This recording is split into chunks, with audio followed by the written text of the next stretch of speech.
ሰላም ጤና ይስጥልኝ የማዮ ስፖርት ተከታታዮች እንደምናላችሁ። የአውሮፓ ቻምፒዮንስ ሊግ ትላንትና ሁለት ክለቦችን ከውድድሩ ውጪ አድርጎ ሁለቱን አሳልፏል። ዛሬም ሁለት ጨዋታዎች ይደረጋሉ። የፍላይ ኤምሬቱ አርሰናል ዛሬ ከስፖርቲንግ ሊዝበን ጋር የሚያደርገው ጨዋታ በጉጉት ይጠበቃል። እንግዲህ አርሰናል ዘንድሮ ለአራት ዋንጫ ሲፎካከር ቆይቶ የማታ ማታ ወደ ሁለት ዋንጫ ተመልሷል። ዛሬ ስፖርቲንግ ሊዝበንን በሜዳው ሲያስተናግድ እነ ካላፊዮሪን፣ ማርቲን ኦዴጋርድ እንዲሁም ዴክላን ራይስ ጨምሮ ከቡድን ስብስብ ውጭ የሚሆኑበት አጋጣሚ ተፈጥሯል። ዛሬ አርሰናል ስፖርቲንግ ሊዝበንን ጥሎ የማለፍ ከፍተኛ እድል ይዞ ወደ ጨዋታው ይመለሳል። እንግዲህ ዛሬ በደጋፊዎቹ ፊት የሚያደርገው ጨዋታ በጉጉት ይጠበቃል። ስለዚህም ትሰማላችሁ ትላንት ስለተደረጉት የአውሮፓ ቻምፒዮንስ ሊግ ጨዋታና ከጨዋታ በኋላ የተሰሙ አዳዲስ ዜናዎች በእጃችን ይገኛሉ። ዛሬ ሪያል ማድሪድ ከባየር ሙኒክ የሚያደርገው ባየር አሬና ላይ የሚደረገው ጨዋታ በጉጉት ይጠበቃል። እንግዲህ ባየር ሙኒክ በሳንቲያጎ ቤርናባው 2-1 በማሸነፉ ዛሬ ከፍተኛ እድል ይዞ ወደ ጨዋታ ይመለሳል። በሪያል ማድሪድ ደግሞ እንግዲህ ይህንን ጨዋታ ውጤት ቀልብሶ ለማለፍ ከፍተኛ ተጋድሎ ያደርጋል ተብሎ ይጠበቃል። ስለዚህም የምትሰሙት ነገር አለ። የቡድን ስብስብ ዜናዎችን ይዘናል። እስከ መጨረሻው አብራችሁ ነው። ቻናላችን ሰብስክራይብ፣ ቪዲዮአችን ላይክ አድርጋችሁ እንድታበረታቱን በአክብሮት እንጋብዛለን። እንግዲህ አርሰናሎች በተለይ ይህንን ውጤት በጉጉት ይፈልጉታል። ምክንያቱም ለአራት ዋንጫ ሲወዳደሩ የማታ ማታ ወደ ሁለት ዋንጫዎች ብቻ ተመልሰዋል። የእንግሊዝ ፕሪሚየር ሊግን ማንሳታቸውም አጠራጣሪ ውስጥ የገባበት ቅጽበት ውስጥ ገብተዋል። ምክንያቱም ማንቸስተር ሲቲ የማታ ማታ ይህንንም ዋንጫ ሊነጥቃቸው እያኮበኮበ ይገኛል። ቀጣይ ከማንቸስተር ሲቲ ጋር በኢትሃድ የሚያደርጉት ጨዋታ ምናልባትም የዋንጫው መዳረሻ የሚጠቁመው ጨዋታ ነው እየተባለ ይገኛል። ከዛ በፊት ዛሬ የሚያደርጉት ጨዋታ በጉጉት ይጠበቃል። የበለጠ አርሰናሎች ላይ እንቆያለን። እንግዲህ ትላንትና ጨዋታዎቻቸውን ያደረጉት ባርሴሎና ከአትሌቲኮ ዲ ማድሪድ፣ ባርሴሎና እንግዲህ ከጨዋታ ውጪ የሆነበት ክስበት ተፈጥሯል። በሌላ በኩል ሊቨርፑል በሜዳው ፒኤስጂን ቢያስተናግድም ማሸነፍ አልቻለም። እንግዲህ ከውድድሩ ውጪ የሆነበትን እድል አስመዝግቧል። ፒኤስጂ እና አትሌቲኮ ማድሪድ ለግማሽ ፍጻሜ ማለፋቸውን አረጋግጠዋል። ዛሬ ተጋጣሚዎቻቸውን ይጠብቃሉ። እንግዲህ ፒኤስጂ እና ሊቨርፑል ያደረጉት የቻምፒዮንስ ሊግ የመልሱ ጨዋታም በኡስማን ዴምቤሌ 2 ግቦች 2-0 በሆነ ውጤት ተጠናቋል። እንግዲህ ዊሊያም ፓቾ በሰራው ጥፋት ሊቨርፑሎች በሁለተኛው አጋማሽ ፔናልቲ ያገኙ ቢመስልም በቫር ተሽሮ ጨዋታው 2-0 በሆነ ውጤት ተጠናቀቀም። በአሰልጣኝ ሉዊስ ኤንሪኬ የሚመራው ፒኤስጂ በድምር ውጤት 4-0 በማሸነፍ ግማሽ ፍጻሜውን ተቀላቀለ። ባርሴሎና በበኩሉ ከአትሌቲኮ ዲ ማድሪድ ጋር ያደረገውን ጨዋታ 2-1 ቢያሸንፍም በድምር ውጤት 3-2 ተሸንፎ ከውድድር ውጪ ሆነዋል። እንግዲህ ላሚን ያማል እንዲሁም ፈራን ቶሬስ ግብ ማስቆጠር ችለዋል። አዲሞላ ሉክማን እንግዲህ አትሌቲኮ ማድሪድን ከተቀላቀለ ቅጽበት ጀምሮ ድንቅ እንቅስቃሴውን እያደረገ ይገኛል። ትላንትናም ጎል አስቆጥሮ እንግዲህ አትሌቲኮ ዲ ማድሪድ ለግማሽ ፍጻሜ እንዲበቃ አድርጓል። ዛሬ እንግዲህ ፒኤስጂ ከሪያል ማድሪድ እና ከባየር ሙኒክ አንዱን ተጋጣሚ ያገኛል ተብሎ ይጠበቃል። አትሌቲኮ ዲ ማድሪድ በአንጻሩ አርሰናል ወይም ደግሞ ስፖርቲንግ ሊዝበንን ይገጥማል ተብሎ ይጠበቃል። እንግዲህ ከጨዋታው በኋላም ሀሳቡን የሰጠው ሃንሲ ዲተር ፍሊክ ማለፍ የሚገባን እኛ ነበርን ሲል አስተያየቱን ሰጥቷል። እንግዲህ የባርሴሎና አሰልጣኝ ሃንሲ ዲተር ፍሊክ ቡድናቸው በሁሉም ጨዋታ የበላይነት እንደወሰደ ገልጸዋል። በሁለቱም ጨዋታዎች ካደረግነው አንጻር ለግማሽ ፍጻሜ መድረስ ያለብን እኛ ነበርን ሲል አስተያየቱን ሰጥቷል። አክሎም ዛሬ ተጨማሪ ግቦችን ማስቆጠር ነበረብን ይህ የሚቻል ነበር ሲል እንግዲህ ተደምጧል። በውጤቱ ሁላችንም ተበሳይተናል ያለው ሃንሲ ዲተር ፍሊክ ነገር ግን ቀጣይ ዓመት እንሞክራለን፣ ከዚህ መማር አለብን ሲል አስተያየቱን ሰጥቷል። ወጣት ቡድን ነው ያለን፣ መሻሻል እንችላለን፣ ተጫዋቹ መማር አለባቸው፣ እኛ እነሱን ለመርዳት እዚህ ያለን ሲል ሃንሲ ዲተር ፍሊክ እንግዲህ ከጨዋታው በኋላ አስተያየቱን ሰጥቷል። በሌላ በኩል የአንፊልድ ጨዋታ አስቸጋሪ ጨዋታ ነበር ሲል ሉዊስ ኤንሪኬ ተናግሯል። የፒኤስጂ አሰልጣኝ ሉዊስ ኤንሪኬ አንፊልድ በዓለም ካሉ አስቸጋሪ ስታዲየሞች መካከል አንዱ ነው ሲል ተናግሯል። ስለ ጨዋታው ያነሳው ኤንሪኬ ጥሩ እግር ኳስ በሚጫወት ሁለት ቡድኖች መካከል የተደረገ ምርጥ ጨዋታ ነበር ሲሉ ተናግረዋል። በሁለተኛው አጋማሽ ጎል አለማስተናገዳችን በጣም እድለኞች ነበርን። የመጀመሪያው ጎል ጨዋታውን ጨርሶታል ሲል ሉዊስ ኤንሪኬ ተናግረዋል። እንግዲህ እውነት ለመናገር ሊቨርፑል በሁለተኛው አጋማሽ ድንቅ እንቅስቃሴ አድርጎ ነበር። ስለዚህም የተናገሩት አርኔ ስሎት ካለፈው ሳምንት አንጻር ተሻሽለናል ሲሉት እንግዲህ ተናግረዋል። የሊቨርፑል አሰልጣኝ አርኔ ስሎት ቡድናቸው በትላንቱ ጨዋታ የሚገባውን ውጤት አለማግኘቱን ገልጸዋል። ባለፈው ሳምንት 2-0 ብቻ በመሸነፍ አይገባንም ነበር ያሉት አርኔ ስሎት ዛሬ ግን ከሚገባን በታች ነው ያገኘ ነው ሲሉ እንግዲህ ከጨዋታው በኋላ አስተያየታቸውን ስተላክለውም በአንድ ሳምንት ብዙ መሻሻል እንደምንችል አሳይተናል። ለዚህ ደግሞ ተጫዋቾቹ መደነቅ አለባቸው ሲሉ ተናግረዋል። በትላንት ጨዋታ እንግዲህ ማሸነፍ ይገባን ነበር ሲሉ ጨምረው ተናግረዋል። በጨዋታው እንግዲህ ሂጎ ኤኪቲኬ ጉዳት አጋጥሞታል። እንግዲህ ኤኪቲኬ ጉዳት ከባድ ይመስለኛል ሲል ኮናቴ ራሱ ተናገረ። የሊቨርፑል ተከላካይ ኢብራሂማ ኮናቴ ሁጎ ኤኪቲኬ ያጋጠመው ጉዳት የከፋ ሊሆን እንደሚችል ተናግሯል። ጉዳቱ በጣም ከባድ ይመስላል ያለው ኮናቴ ዓለም ዋንጫ ስለቀረበ ስለዚህ ነገር ባላወራ መርጣለሁ ሲል እንግዲህ ተደምጧል። በዚህ ሰዓት ይሄ ነገር መፈጠሩ ለሱ በጣም አስቸጋሪ ነው፣ በቶሎ ይመለስ እመኝለታለሁ ሲል ኮናቴ ተናግሯል። እንግዲህ ሁለቱም ለፈረንሳይ ብሔራዊ ቡድን ቋሚ ተሰላፊ መሆናቸው ይታወሳል። እንግዲህ ለዛም ስጋት የገባ ይመስላል። ሁጎ ኤኪቲኬ በምሽቱ የፒኤስጂ ጨዋታ ጉዳት አጋጥሞት በመጀመሪያው አጋማሽ በእርዳታ መስጫ ታግዞ ከሜዳ መውጣቱ ይታወሳል። እንግዲህ ሁጎ ኤኪቲኬ ባለፈውም እንደዚሁ ተጎድቶ መወጣቱ የሚጠበቅ ነገር ነው። ከዛ በኋላ እንግዲህ የማርሳይዱ ክለብ ሊቨርፑል የፊት መስመር አጥቂ በጉዳት ምክንያት ማስተናገዱ አስተያየት ተሰጥቷል። ለምን ያህል ጊዜ እስከ ሜዳ ይቆያል የሚለው ሲዘገብ ተጫዋቹ ባጋጠመው ጉዳት ምክንያት ለወራት ከሜዳ ሊርቅ እንደሚችል የክለቡ ቅርብ መረጃ ምንጮች አስነብበዋል።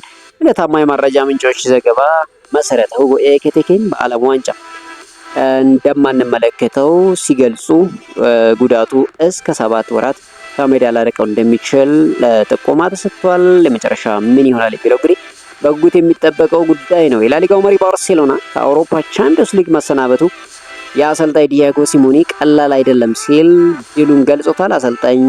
አሰልጣኙ በባርሴሎና ተጫዋቾች ፍጥነት መገረማቸውን መግለጻቸው በማይታመን ፍጥነቱ የሚጫወቱት ሲሉ ተናግረዋል። ለሶስተኛ ጊዜ ባርሴሎናን ከውድድር ውጭ ማድረጋቸው ያነሱት ሲሞኔ ቀላል ውጤት አይደለም ሲሉ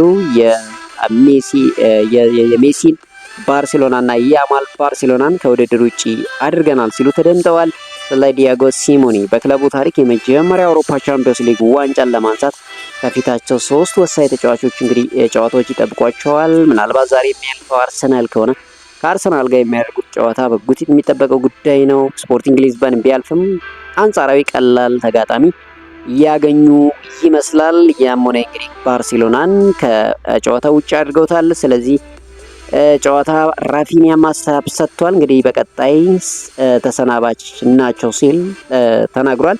የካታሎን ክለብ ባርሴሎና ተጫዋች ራፊኒያ በትላንት ምሽቱ ጨዋታ ዳኛ ላይ ከፍተኛ ትችቱን ሰንዝሯል። ተጫዋቹ ተዘርፈናል ሲል ስለ ጨዋታው ሲናገር መረዳት የምፈልገው ነገር ዳኞች ለባርሴሎና ያላቸው መልእክት ነው ሲል ተናግሯል። የአትሌቲኮ ማድሪድ ግብ ጠባቂ ሙሶ በበኩሉ ለራፊኒያ ምላሽ ሲሰጥ ያሸነፍነው በሜዳ ላይ ነው፣ ስለ መዘረፍ ልታወራ አትችልም ሲል እንግዲህ ይናገራል። የቡድኑ አምበል ኮኬ በበኩሉም ይሄ የራፊኒያ የግል ምልከታ ነው፣ አከብርለታለሁ፣ ነገር ግን በሀሳቡ አልስማማም፣ ያጠፋነው ወይም የዘረፍነው ነገር የለም ሲል ይናገራል። ራፊኒያ ለአትሌቲኮ ማድሪድ ደጋፊዎች በቀጣዩ ዙር ትሰናበታላችሁ ሲል መልእክቱን ሲያስተላልፍ ተመልክተናል።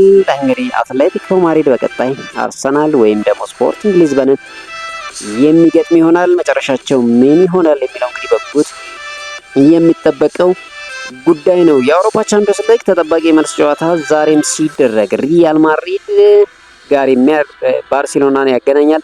እንግዲህ ሙኒኮች የክለባቸው ሰራተኞች ለዛሬ ጨዋታ ቀይ ቲሸርት ብቻ ለብሰው በስታዲየሙ እንዲገኙ አሳስበዋል። በክለቡ ሰራተኞች በተጨማሪም ለክለቡ ደጋፊዎች ተመሳሳይ የድጋፍ ጥሪ መስተላለፉን ለክለቡ ቅርብ የሆኑ መረጃዎች እንግዲህ ተናግረዋል። ባለፈው እንግዲህ በግብ ጠባቂያቸው ማኑኤል ኖየር ድንቅ ብቃት 2-1 በሳንቲያጎ በርናባው አሸንፈው ተመልሰዋል። ዛሬ እንግዲህ በሜዳቸው የሚያደርጉትን ጨዋታ ምን ያደርጉታል የሚለው በጉጉት የሚጠበቀው ነው። እንግዲህ ሪያል ማድሪድም ይህን ጨዋታ ቀልብሰን የማለፍ እድል አለን እያሉ እየተነገረ ይገኛል። ለማንኛውም ዛሬ ምሽት 4 ሰዓት ሲል የሚጠበቀው ጨዋታ ነው። የቀድሞ የመርሳይዱ ክለብ ሊቨርፑል እና የኒውካስል ዩናይትድ ተጫዋች ጆርጅ ሼልቢ ጫማውን መስቀሉ ይፋ ተደርጓል። የ34 ዓመቱ የቀድሞ የመሃል ሜዳ ተጫዋች ጆርጅ ሼልቢ ጫማውን መስቀሉን ተከትሎ በአሰልጣኝነት መሾሙ ተዘግቧል። ሼልቢ በቀጣይ በተባበሩት አረብ ኤሚሬትስ 3ኛ ዲቪዚዮን እየተወዳደረ የሚገኘውን አረቢያ ፋልኮን በአሰልጣኝነት የሚመራ ይሆናል። ይህ ሰው እንግዲህ ድንቅ የግንባር ኳሶች በሚያስቆጥራቸው የምናውቀው ጆርጅ ሼልቢ ጫማውን ሳይቅለው እንግዲህ በአሰልጣኝነት የሚመጣበት ቅጽበት እንደተፈጠረ ተነግሯል። እንግዲህ ወደፊት በእግር ኳስ ያሳካውን በአሰልጣኝነት ሊያሳካ ይችላል ወይስ የሚለው እንግዲህ በጉጉት የሚጠበቀው ጉዳይ ነው። ሌላው በአሜሪካ በካናዳና ሜክሲኮ በጋራ ለሚያዘጋጁት የ26 የዓለም ዋንጫ ሀገራት ስብስባቸውን የሚያሳውቁበት ቀናት ተገልጿል። በዚህም መሰረት ግንቦት 5 2018 ሀገራት ቅድመ ስብስባቸውን ከ35 እስከ 55 ተጫዋቾችን ያሳውቃሉ። ግንቦት 17 2018 ክለቦች ጥሪ የቀረባላቸውን ተጫዋቾች መልቀቅ ይኖርባቸዋል። ግንቦት 24 2018 ሀገራት የመጨረሻ ስብስባቸውን ከ23 እስከ 26 ተጫዋቾች ማሳወቅ ይጠበቅባቸዋል። እንግዲህ እነማን ለሀገራቸው ይጠራሉ የሚለው እንግዲህ በጉጉት የሚጠበቀው ጉዳይ ነው። ሌላው የሊቨርፑል የመሃል ሜዳ ተጫዋች ማካሊስተርን ሀሳብ እናገኛለን። ማካሊስተር የቡድኑ የአመቱ ደካማ ጉዞ የዲያጎ ጆታ ድንገተኛ ህልፈት ህይወት አለመሆኑን ገልጿል። ከባድ ጊዜ መሆኑን የገለጸው ማካሊስተር ዲያጎ ጆታን ሁሌም እናስታውሰዋለን፣ ለእኛ ከባድ ጊዜ ነበር ሲል አስተያየቱን ሰጥቷል። አያይዞም ለደካማ ውጤታችን ይህን እንደ ምክንያት መጠቀም የለብንም፣ ከባድ ጊዜ ያሳለፍነው በእሱ ምክንያት አይመስለኝም ሲል እንግዲህ ተናግሯል። ሊቨርፑሎች ዘንድሮ እንግዲህ ሳይጠበቁም እንቅስቃሴያቸው እየወረደ በአውሮፓ ቻምፒዮንስ ሊግ ለመመለስ የሚያደርጉት እንቅስቃሴ ብቻ ተጠባቂ ሆኖ ተገኝቷል። በአውሮፓ ቻምፒዮንስ ሊግ ከውድድሩ ውጪ ሆነዋል። በፕሪሚየር ሊጉ የማይታሰብ ነገር ነው የዋንጫ ጉዳይ። ነገር ግን በአውሮፓ ቻምፒዮንስ ሊግ ብቻ ለመሳተፍ አሁን ላይ እየተጫወቱ ይገኛሉ። ስለዚህ እንግዲህ ይህ ሁሉ የሆነው በዲያጎ ጆታ ምክንያት ሊሆን አይገባም።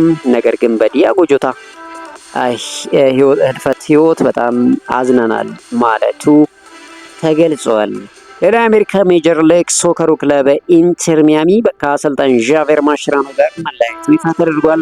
አሰልጣኝ ዣቬር ማሽራኖ ክለቡን ለመልቀቅ የወሰኑት በግል ጉዳይ ምክንያት መሆኑን ይፋ አድርገዋል። አርጀንቲናዊው ዣቬር ማሽራኖ ባለፈው ዓመት ኢንተር ሚያሚ ለሜጀር ሊግ ሶከር ዋንጫ ድል ማብቃታቸው አይዘነጋም። ቡድኑ አሁን ላይ አሰልጣኝ ጉዌን ሌርማን ሆይስ በአሰልጣኝ ላይ ሲሆኑ በጊዜያዊነት ሊረከቡ እንደሚችሉ ተዘግቧል። እንግዲህ ዣቬር ማሽራኖ ከአሰልጣኝነት መሰናበቱም ይፋ ተደርገዋል። የአትሌቲኮ ማድሪዱ ፕሬዚዳንት ሉዊስ ሴሬስ አሰልጣኝ ሃንሲ ዲተር ፍሊክ ከሜዳው ሳር ላይ ያቀረቡት ቅሬታን አጣጥለዋል። የባርሴሎና አሰልጣኝ ሃንሲ ዲተር ፍሊክ የዩኤፋ የሜትሮፖሊታኖ ስታዲየም ሜዳ ሳር እንዲገመግም መጠየቃቸው ይታወቅ ነበር። ስለ ጉዳዩ የተጠየቁት አትሌቲኮ ማድሪድ ፕሬዚዳንት ሉዊስ ሱዋሬዝ ከወሳኝ ጨዋታ በፊት ስለ ሜዳ ሳር ማውራት ሞኝነት ነው ሲሉ ገልጸዋል።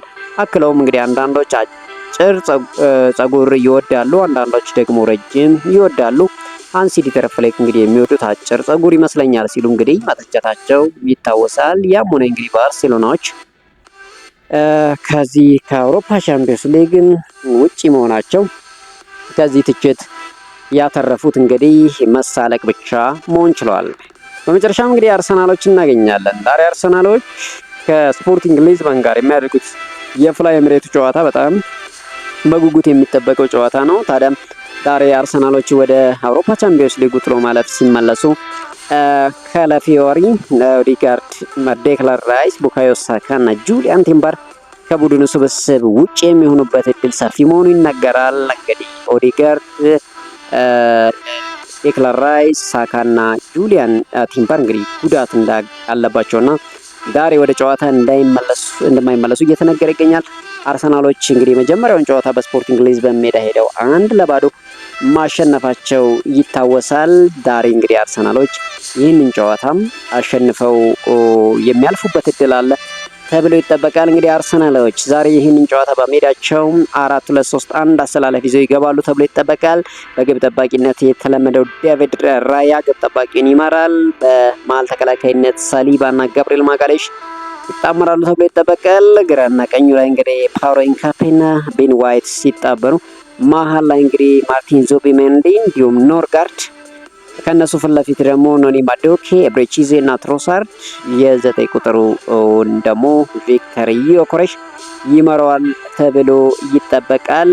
እንግዲህ ለማንኛውም ምሽት ላይ 4 ሰዓት ሲል ይህንን ጨዋታ በጉጉት የሚጠበቀው ጉዳይ ነው። አርሰናሎች ይህንን ጨዋታ አሸንፈው ወደ ቀጣዩ ዙር ያልፋሉ ተብሎ ይጠበቃል። ነገር ግን በእግር ኳስ የሚፈጠረው ነገር አይታወቅም። የሰሞኑ የአርሰናል አቋምም ደግሞ በሙሉ ኮንፊደንስ እንዳናወራ እያደረገን ይገኛል።